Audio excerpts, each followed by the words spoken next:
Bienvenue chez Perspective de médiation, le podcast dédié à la médiation et à la résolution des conflits. Je suis Pascal Guimperly, médiateur basé en Suisse. Avec nous, selon les épisodes, Joëlle Dunoyer, rédactrice en chef de la revue Intermédiaire, et Christelle Schirmer, membre de la rédaction. À travers nos émissions, nous contribuons au développement de la médiation et des modes alternatifs de résolution des conflits. Vous allez découvrir des conseils pratiques, des témoignages inspirants et des échanges et discussions variés avec des invités de marque. Nous vous proposons ces épisodes en partenariat avec la revue Intermédiaire, un semestriel en version papier et numérique, spécialisé en prévention et gestion des conflits. Pour ne rien manquer et pour nous soutenir, abonnez-vous à notre chaîne et partagez nos podcasts. Vous pouvez aussi laisser un commentaire pour partager vos avis ou pour poser des questions. Allons-y. Bonjour Pascal, bonjour Amandine. Bonjour. Vous allez bien? Alors, de quoi on va parler aujourd'hui avec Amandine Bernascon, qui est notre invitée du podcast Perspective de médiation. On a déjà eu l'occasion d'avoir Amandine dans un autre épisode où on a parlé coaching et médiation. Passionnant, hein, que vous pouvez retrouver sur le podcast et YouTube. Et là, aujourd'hui, Amandine, on va aborder une autre question, un autre sujet qui est quand même tabou hein, dans notre société. On va parler d'argent. Oh là là. Mais avant tout ça, je vais te présenter quand même un petit peu. Après, tu peux compléter si tu veux. Donc, Amandine, tu es coach, tu es médiateur et tu es aussi formatrice. Hein, c'est ça tu fais de la formation. Alors, est-ce que tu peux nous préciser un petit peu plus en quoi tu fais la formation Bien sûr. Moi, à l'origine, je viens du monde de l'entreprise et je forme. Je coach et j'accompagne les dirigeants et les managers à avoir des relations plus coopératives pour qu'ils soient plus performants. Et en fait, au fur et à mesure des mois et des années, j'accompagne en particulier les dirigeants ou les entrepreneurs dans l'expansion de leur entreprise et aussi leur expansion personnelle. Et donc, la médiation me sert pour les équipes, mais aussi pour des médiations de type intra-entreprise, entre associés, entre dirigeants, dans un CODIR. Voilà. Et plus récemment, je me suis intéressée à la question de l'argent, pour terminer la petite intro sur mon profil, parce que je me suis rendu compte, dans tous les domaines de mes activités de conseil, que l'argent était un endroit qui était crispant, qui était difficile et qui en fait faisait pas mal de dommages, quoi, hein. Freinait une équipe ou freinait une entreprise ou freinait une institution ou une structure familiale, parce que je fais quelques médiations familiales par an. J'en fais moins que de la médiation d'entreprise, mais j'en fais quelques-unes. Et je me suis dit, il y a vraiment quelque chose à travailler autour de notre rapport à l'argent, puisque chaque conflit ou situation difficile va être cristallisé avec cette chose des finances ou autour des finances et de l'argent. Et c'est pour ça que j'ai récemment travaillé sur des coachings plus spécifiques pour les dirigeants ou les personnes à leur compte sur comment tu peux travailler ton rapport à l'argent pour dépasser un certain plafond, soit psychologique, soit financier. Voilà. C'est pas pour rien qu'on dit que c'est le nerf de la guerre. C'est ça, exactement. Tout ce qu'on fait, hein, dans tout ce qu'on fait, je pense que ce soit au niveau familial, professionnel, amical, ça reste quand même un sujet, hein, l'argent.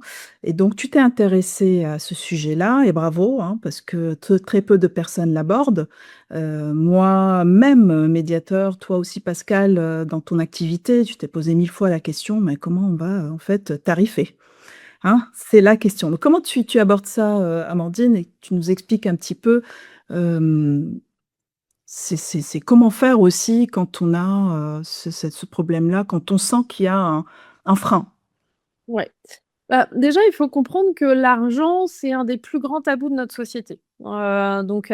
Avec mes recherches, on explique, on a vu qu'il y a 3 grands tabous dans notre société: la mort, la sexualité et l'argent. Donc l'argent, déjà, il faut savoir que ça fait partie des 3 grands piliers de tabous dans notre société. Donc c'est pas étonnant si l'argent se retrouve dans les tables de médiation comme étant un des sujets les plus conflictuels, difficiles et tabous. Puisque, hein, je rappelle qu'en médiation, nous, notre rôle, ça va être de mettre en lumière les différences de perception et tout ce qui n'est pas dit. Alors, pourquoi est-ce que l'argent est tabou? En fait, on se rend pas compte, mais c'est un sujet qui est très peu mis en mots dans notre société, dans nos cultures, dans nos familles. Alors qu'il est dans nos vies dès le plus jeune âge. Si tu regardes, dès qu'on est petit, on reçoit de l'argent de poche. Ensuite, à Pâques, on a des pièces en chocolat. Ensuite, quand on grandit à l'adolescence, il faut qu'on commence à gérer un petit budget. On a notre premier appart, on doit payer nos factures. En fait, tout au long de notre vie, si tu veux, l'argent, c'est un sujet extrêmement important, mais pourtant, personne nous éduque là-dessus. Tu vois, moi, par exemple, quand je me suis installée dans mon premier appartement, mes parents m'ont pas dit: «OK, tu as un budget, tu gères un budget. L'argent, en fait, c'est important. C'est quelque chose qui est autant important que la relation, que l'amour, que les enfants, que la famille. L'argent, c'est quelque chose qui est un outil important dans ta vie». J'ai rien reçu du tout de ça. Pourquoi? Mais parce qu'en fait, c'est, associé, en fait, l'argent dans notre société et surtout en Occident, à quelque chose de secret, à quelque Mmh. chose de complexe qu'il ne faut pas dire, Mhm. il faut pas mettre en mots, et on en parlera après, notamment, à cause des disparités, financières et sociales, tu vois? Mais ça reste quelque chose qui est complexe et donc on a développé tous, enfin la majorité d'entre nous, nous avons développé cette sorte de complexité et cette sorte d'aspect secret autour de l'argent. Et donc c'est pour ça qu'en fait le médiateur et c'est vraiment intéressant d'en parler. Bah, lui, il va se retrouver au milieu d'une famille, d'une structure, d'un couple ou une entreprise où, bah, tout le monde a cette idée qu'il faut pas du tout en parler, mais que c'est très secret et que surtout c'est très, très difficile de parler d'argent et que si on en parle, bah, ça va être mal poli, ça va être mal vu, ça va être mal compris et donc en fait, le médiateur ainsi que toutes les personnes qui travaillent dans des accompagnements de coaching, de conciliation, de juridiction et cetera, bah, en fait, on doit, pouvoir justement être à l'aise avec ce sujet qui est si Mhm. mal vu, en fait. Mal vu de parler d'argent, c'est assez mal vu. T'as une idée d'où ça vient, que c'est un tabou, que c'est mal vu? Est-ce que c'est parce que ça peut avoir un risque de jalousie entre celui qui a beaucoup et celui qui a peu? Est-ce que ça peut être que peut-être l'argent c'est un reflet du succès, de qui je suis? Genre, si je suis bien, j'ai plus d'argent. Enfin, t'as Alors une il y a explication? ouais, il y a plusieurs raisons pour laquelle l'argent est un grand tabou. D'abord, la première chose, c'est lié à notre éducation, parce que c'est assez vu comme impoli. Pourquoi? Parce Ouais. que, bah, parler d'argent, c'est parler de ses revenus et donc au niveau de la famille, bah, non, chut, on va pas parler de combien on gagne, c'est mal poli parce qu'il y a il peut y avoir des disparités financières et sociales et donc parler d'argent, c'est vu comme, être, voilà, un peu arrogant. Donc ça, c'est la première raison, hein, sociologiquement, on parle pas d'argent parce que dans notre éducation, on associe souvent la richesse, à la comparaison, hein, donc il faut pas trop en parler pour pas dire que moi, j'ai un de mes clients qui m'a dit récemment: «Ma famille me disait de surtout pas dire combien on gagnait d'argent» et on me disait: «Il faut Mm. rester caché», tu vois? Voir à quel point, pour pas trop être embêté. La deuxième chose, c'est que, hem bah, en fait, politiquement, la richesse, parfois, c'est quand même vu comme cupide, quoi. Ouais, la richesse, c'est, ouais, en fait, tu es riche, tu es arrogant, tu sors ta belle bagnole. Tout de suite, il y a cette idée, un peu, politique de gauche de dire, en fait, toi, tu te la pètes, hein, tu parles de tes richesses, tu parles d'argent, alors que, bah, il faut, prendre soin de l'autre, partager les richesses et cetera. On associe souvent, tu vois, la richesse à cette une forme d'arrogance, hein. Je disais que j'ai acheté une voiture récemment là, parce que j'étais contente de mon année. J'ai acheté une voiture et j'ai reçu des messages. J'ai mis des petites photos, Tiens, oui, c'est intéressant ça. Mmh. et j'ai reçu des messages de gens qui me disent: «Ouais, tu te la pètes, ah quel cliché, tu sors ta belle voiture et tout». Ouais, mais en fait, tu vois, c'est l'argent que j'ai gagné, force de travail et de persévérance, comme si c'était mal vu, comme si c'était Mhm. ça c'est la 2e raison. On peut parler d'autres réussites, mais pas d'argent. C'est ça, Ouais. voilà. Mmh. Après, il y a la France aussi. Alors moi, je parle de la francophonie, hein. France, dans la francophonie, c'est particulièrement tabou de parler de son revenu et de son salaire. Tu vois, moi, j'ai fait une partie de mes études aux États-Unis et j'ai travaillé aux États-Unis, donc à peu près 2 ans et là-bas, sur la table du déjeuner, tout le monde se dit son salaire. «Ah, toi, tu gagnes combien?» «Bah, moi, je gagne ça avec des primes de ça et tout». En France, c'est pas du tout pareil. En France, tu signes Mm. une clause de confidentialité qui garantit que tu parles pas, en fait, des différents thèmes de ton contrat Et à la table de déjeuner, tu vois, personne ne parle de son salaire. En France, moi, j'ai trouvé intéressant, puisque, c'était à peu près à l'époque récente de ma carrière où j'ai bossé aux États-Unis. Il y a une différence dans les pays, hein. En Oui, oui, oui. chacun, Question de culture. Hein. ouais, on va pas du tout parler de la même manière. Et le dernier Même chose ici en Suisse, dans les 2 parties d'ailleurs, francophones et germanophones. Ouais. Ouais, c'est ça, ouais. Et le dernier sujet, c'est qu'on a quand même une culture judéo-chrétienne, hein. On est quand même dans un pays, en francophonie, en tout cas, on est dans des communautés plutôt, voilà, catholiques. On est très marqués par la culture chrétienne et c'est vrai qu'à plusieurs endroits dans la Bible et à plusieurs endroits dans le message, qui est exposé, c'est: «Attention, gagner de l'argent, ça peut te rendre, inconscient de tes propres valeurs, tu peux t'éloigner de qui tu es» ou alors à plusieurs endroits, il y a marqué: Ouais. la richesse, attention, c'est cupide, c'est avide, ça peut être associé à la malhonnêteté et les pauvres sont plutôt vus comme des gens bien, comme des gens, à qui tu dois vers qui tu dois prendre soin, tu vois? Et donc Ouais. on aussi hérité de contes pour enfants, mais il y a ça, c'est des recherches récentes qui montrent que même les contes pour enfants nous racontent souvent les méchants sont des riches et celui qui est aisé Mmh. est pauvre et tu vois, c'est aussi intéressant de dire,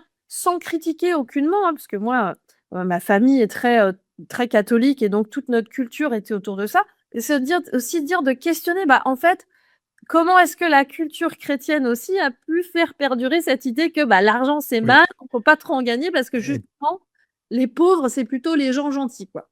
et d'ailleurs, c'est une des différences entre les catholiques et les protestants, hein, ce que j'avais vu dans un cours à l'Uni. Ce rapport-là à l'argent, comme tu dis, après c'est un peu simpliste, hein, ce que je veux dire, mais grosso modo, dans le catholicisme, c'est comme tu le dis. Et puis pour les protestants, c'est plutôt, quand tu as de la réussite dans la vie ici, c'est que tu es choisi par Dieu. En très résumé et simple, hein, mais donc c'est vraiment le contraire par rapport à ça. Et pendant longtemps, en tout cas en Suisse et je pense dans le monde, on peut voir ça, les régions, protestantes, c'était plus dans une logique capitaliste, produire la richesse et cetera, que les catholiques. En Suisse, tu voyais ça, il y a des cantons protestants catholiques. Bon, en même temps, tu as un peu la géographie, les protestants étaient plutôt dans les parties urbaines et cetera. Mais tu as vu cette disparité-là. Donc ouais, je pense qu'il y en a beaucoup là-dedans, comme tu le dis, ouais. Mais je pense qu'il y a quelque chose qui nous est hérité de la famille, vraiment Oui. ce qu'on a, tu vois, de ce qu'on a, eu comme conversation familiale, tu vois, que ce soit au niveau de la religion que tu as reçue, en tout cas des pratiques, de religion ou des pratiques, de conversation, tu vois? Dans ma famille, moi, il y avait beaucoup de conversations autour de l'argent qui amenaient du conflit, quoi. Il y avait Mmh. Comment? Oui, ouais. je voulais en parler, comment éviter justement de parler argent, mais sans tomber dans le conflit, sans que ça nous amène en fait à cette, relation où, ça va être conflictuel. Est-ce qu'on Ouais. peut éviter? Parce que là, on a bien compris que ça va dépendre de l'éducation de chacun. Donc est-ce que déjà comprendre que ça fait partie de notre éducation, c'est peut-être accepter aussi la réaction de l'autre face à quand on pose le sujet? Déjà, je pense qu'il faut sortir de l'idée que parler d'argent, c'est mal, tu vois? Mmh. Je pense que déjà, OK, ma famille peut-être, les familles autour de moi et ma propre famille ont eu beaucoup de conflits autour de l'argent. Ouais, mais ça veut pas dire que toi, ça va se perpétuer, C'est ça. toi, déjà. Donc c'est déjà sortir de l'idée que, l'argent va t'amener des problèmes et si tu parles d'argent, ça va être problématique et vraiment changer les croyances. C'est-à-dire, aujourd'hui, hein, en neurosciences, en neuroanatomie, en épigénétique, on a vraiment des recherches qui montrent que les croyances et les pensées, donc je rappelle ce que c'est qu'une croyance, hein. Une croyance, c'est une pensée que nous avons à l'intérieur de nous qui va impacter notre manière de nous comporter, d'agir et d'avoir un impact sur les autres. Donc par exemple, si je crois que, je suis absolument certaine dans ma croyance que je vais rater mon examen et donc je me répète tout le temps: «Je vais rater cet examen, je vais rater cet examen» et cetera et bien, les études montrent qu'il y a beaucoup plus de chances que je le rate que si je me dis: «Cet examen, c'est toutes les chances de l'opportunité pour moi, je vais réussir, ça va aller et je suis super compétente donc je vais le réussir» et donc si tu Le négatif attire le négatif, hein, et le positif, comme on dit. Donc je dirais déjà, sur la question de l'argent, arrêter de tourner en rond sur cette idée que, j'ai les pensées négatives que j'ai sur l'argent n'ont pas d'impact sur ma vie. Si, en fait, elles en ont sur toi, elles en ont sur les autres. Donc elles en ont pour toi et ta vision, parce que quand même derrière l'argent, il y a notre gestion budgétaire, il y a notre carrière. Pour ceux qui sont à leur compte, il y a l'exponentialité de leur entreprise et toutes les conversations que je vais avoir, déjà, arrête de te dire des choses négatives sur l'argent et vois-le plutôt comme quelque chose de positif. L'argent peut t'amener de la réussite aussi. L'argent, il peut être OK, il peut amener des conflits, mais il peut aussi amener de la réconciliation, hein. Se mettre autour d'une table avec son mari ou son associé et dire: «Mais je suis pas heureuse par rapport à la répartition des richesses de la boîte ou de la famille», et ça peut amener de la réconciliation, de la paix, du soin. Donc je dirais vraiment le premier travail, c'est changer notre manière de voir les choses et de dire: «Bah, l'argent, c'est un outil». Voilà, l'argent, c'est un outil neutre qui permet en fait des échanges de dons et de contre-dons, tout simplement. Je vais à la boulangerie, je sors 2 €, j'achète une baguette. Je suis, dans la difficulté, de compréhension comptable, je me paye un comptable, un peu plus, costaud et en échange, j'ai un service. L'argent, on doit arrêter de voir l'argent comme quelque chose qui va être, malhonnête, compliqué, difficile à gérer, mais c'est quelque chose qui est simple. C'est un outil de don et de contre-don et d'échange. À la base, c'est un outil de commerce, tout simplement. Voilà, déjà pour répondre à ta première question, ce qu'on peut faire, c'est ça, c'est se questionner. Voilà, les gens qui nous regardent peuvent tout simplement prendre un papier, un crayon. Quelles sont les premières choses qui vous viennent quand vous pensez à votre rapport à l'argent? Est-ce que c'est, ah bah, moi, par exemple, ma grand-mère me disait: «Ah bah, pour être riche, il faut se lever tôt le matin, hein. Ah bah oui, le bonheur, ne pousse pas sur les arbres comme ça de manière automatique», hein, tu vois? Tout ce qui est succès à rapport à l'argent, ça peut être le contraire aussi, hein. Ça peut être, il faut, hem, il faut vraiment, transpirer pour gagner bien sa vie, tu vois? Donc vraiment, quelles sont les premières images, les premiers mots qui me viennent quand je pense, au rapport à l'argent? Et ensuite, ça sera plus facile pour moi, d'avoir des conversations sur le sujet. Ouais. Et tu parles d'acquérir des compétences aussi autour de la communication, autour de l'argent, en fait, quand on parle argent. Donc on peut apprendre, en fait. C'est pas fatal, c'est que c'est si jamais on a des soucis, et qu'on sent que ça nous fait pas avancer, que ça nous freine, ça nous empêche, en fait, de réaliser, nos rêves, et ce qu'on veut réaliser. Est-ce que, on peut acquérir ces compétences-là? Mais carrément, on peut tout à fait, mettre en place des conversations, ce que j'appelle moi, des conversations financières de qualité. Mmh. Et qu'est-ce que c'est qu'une conversation financière impactante? Déjà, c'est préparer ce que je veux dire. Déjà, premièrement, préparer ce que je veux dire et comment je veux le dire parce que, bah, je saute pas comme ça sur l'occasion et je réponds du tac au tac à un texto. Moi, je préfère toujours dire à mes clients, à mes élèves, à mes participants, acquérir des compétences pour avoir des conversations sur l'argent, c'est d'abord vous préparer. C'est comme une négociation, en fait, hein. C'est comme un mini moment de médiation ou de négociation. Ça, c'est la première des choses. Et là, je dirais la Pascal, tu voulais dire ajouter quelque chose? Non, non, j'ai une autre question après, c'est quand tu as fini. Et les 3 outils que je privilégierais, c'est un, donc préparer sa conversation et qu'est-ce que je veux dire à l'autre? Parce que c'est tellement tabou qu'on a tendance finalement à jamais rien dire finalement. Donc préparer ce qu'on veut dire. La deuxième chose, c'est accueillir l'émotion de l'autre parce que, bah, quand je vais parler d'argent, imaginons que Pascal soit mon mari et que je vais lui dire: «Écoute, en fait, je veux vendre la maison parce que, voilà, aujourd'hui, je voudrais récupérer une partie des liquidités, que j'ai mis dans la maison. Je voudrais investir autrement et on n'est plus que 2 maintenant, les enfants sont partis». Tout ça, ça va faire que Pascal Mmh. va avoir des émotions et je dois être capable de les accueillir. Donc ça, c'est la deuxième chose. Ça, c'est ce qu'on voit dans les outils et je suis sûre que vous avez plein de ressources là-dessus, que ce soit sur Intermédiaire ou sur, YouTube. Regardez comment écouter l'autre dans ses émotions, reformuler. Waouh, bah, Amandine, là, tu me dis ça comme ça de but en blanc, mais c'est hyper dur pour moi. Maison est sentimentale pour moi, donc vous reformulez. Donc ça, c'est la deuxième chose. Et troisième levier important pour parler d'argent, c'est orientez-vous solution. C'est pas juste: «Bon, bah, Pascal, beh, là, j'ai un problème avec toi, ça va pas du tout, j'en ai ras-le-bol, ça fait 3 ans que j'essaye de vendre cette maison». Et Ça va. je m'oriente solution, c'est-à-dire: «Bon, ben Pascal, et ouais, ouais, j'entends bien que pour toi, cette maison, elle a beaucoup de valeur sentimentale, mais comment on peut faire?» C'est-à-dire, quelle Mmh. solution on peut trouver? Comment est-ce que, en fait, moi, j'aimerais récupérer une partie des liquidités, comme je te l'ai dit, parce que je voudrais préparer notre retraite, etc. Comment on fait ensemble pour s'orienter solution et pas juste, il y a un problème, je pose le problème à l'autre, puis je lui refile la patate chaude. C'est pas uniquement ça, c'est Ouais. prépare, j'écoute l'autre mais je m'oriente solution. OK, donc toi, tu es pas prêt à parler de cet aspect financier de vente, mais alors comment on pourrait imaginer préparer notre retraite ensemble? Parce que tu vois, moi, j'ai pas mal de peur là-dessus et en fait, c'est échanger, mais s'orienter solution. Là où Donc, voilà.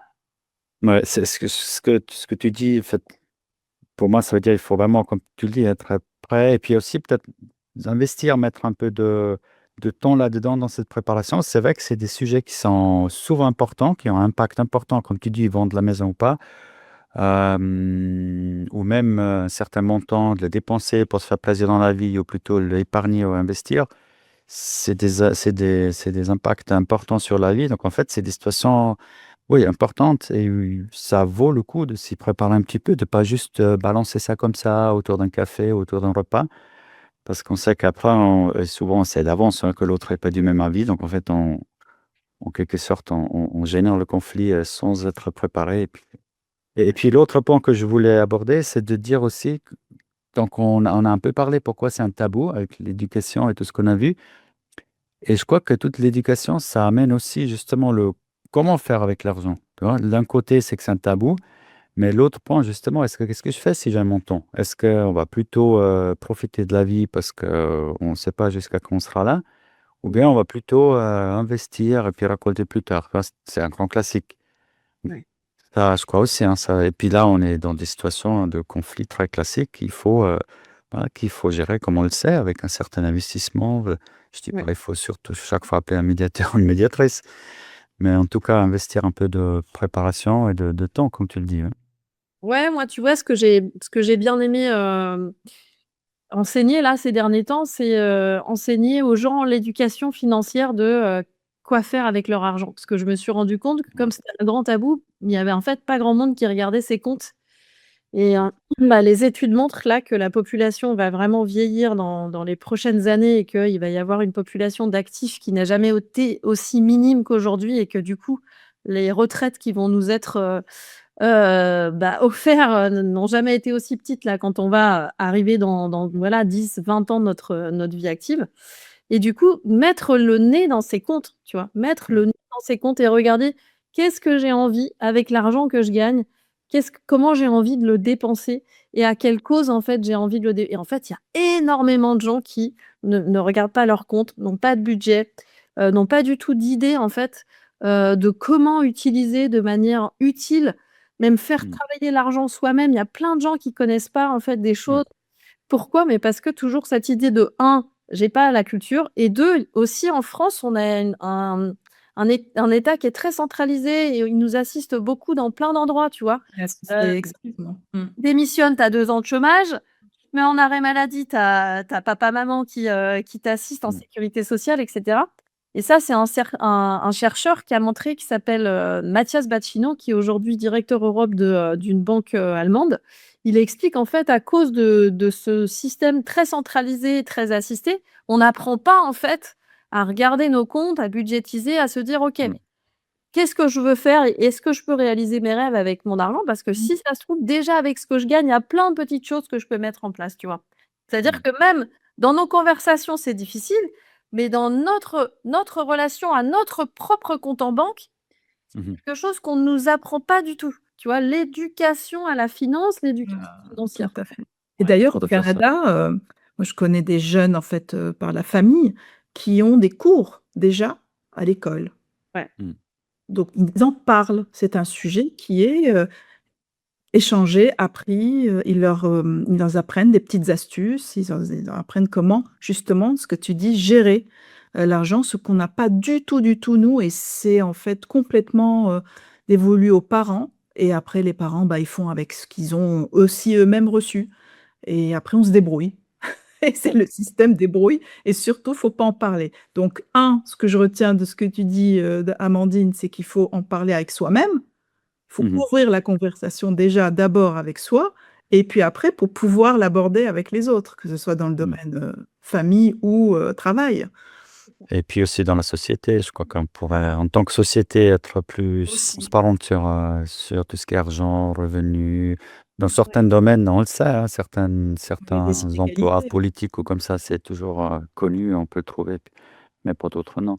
Et on n'a pas abordé aussi le sujet homme-femme, parce que est-ce que Mm. les hommes ont plus de facilité déjà, de base, de parler argent, alors que les femmes, ça reste quand même, des Ouais. minorités? Voilà. Ouais, c'est ça. Il y a des études sociologiques récentes qui montrent que tous les métiers financiers, donc tous les métiers liés au rapport aux mathématiques, à la finance, etc., sont dédiés à 80% d'hommes. Et donc, au fur et à mesure du choix des spécialités, il y a de moins en moins de femmes, que ce soit de la seconde, ensuite première terminale et ensuite première année, deuxième année. En fait, ça s'écoule ça se rétrécit comme une peau de chagrin à vue d'œil parce que les femmes n'ont pas non plus hérité de cette culture de la finance et de gagner très bien sa vie parce que bah, la femme a pu ouvrir un compte en banque à partir de 1965 seulement. Donc avant, elle devait demander l'autorisation à son mari pour pouvoir dépenser. Et donc quand tu regardes à Ouais. l'échelle de l'humanité, enfin c'était il y a 60 ans, donc la femme aussi a d'autant plus de travail à faire sur sa légitimité à pouvoir gagner d'argent et gagner beaucoup. C'est-à-dire que moi, Ouais. j'enseigne,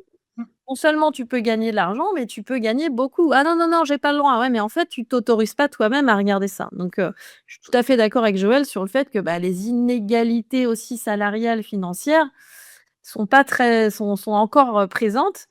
Et quand tu vois voilà, l'héritage de ce que nous avions la liberté financière de faire ou pas, les femmes, en fait, on revient quand même de très loin, quoi. Hein. Ouais. Je ne veux pas non plus ouvrir encore une autre dimension, mais il y a aussi, ça me fait penser à peut-être aussi un problème de, comment on appelle ça en français, les zero-sum games, dans la conviction que ce que je gagne et l'autre il perd. Ouais. Ça peut aussi une sorte d'être une conviction profonde. Donc si je gagnais beaucoup, quelqu'un doit le perdre. Donc on trouve ça peut-être injuste aussi. Je ne sais pas si Non, Ouais, d'ailleurs, tu vois, comme ça. ça fait très bien le lien avec la deuxième vidéo où quand je choisis d'être médiateur, j'ai Mmh. pas le droit de gagner beaucoup parce que je suis dans une Mm. posture très éthique, Ah, tiers, voilà. un mode fiscal qui amène la paix, etc. Bah, en fait, j'ai le droit de gagner un petit peu, mais j'ai pas le droit d'en faire une activité très, très lucrative, tu vois? Ouais. Justement, on va aborder le sujet, comme, tu dis Amandine, dans notre épisode, on va dire. On a fait le choix de faire 2 épisodes sur ce sujet-là et donc rendez-vous, sur le prochain épisode pour justement parler plus précisément en tant que professionnel, en tant que médiateur, coach, formateur, avocat ou indépendant en fait, bah, comment on peut gérer, comment on vit ce rapport, à l'argent. Trop bien. Super. Et ben, à tout de suite Me- pour le deuxième épisode alors. Merci Amandine pour cette première partie. À très vite. Ciao, ciao. Ciao, ciao. Pour ne rien manquer et pour nous soutenir, abonnez-vous à notre chaîne et partagez nos podcasts.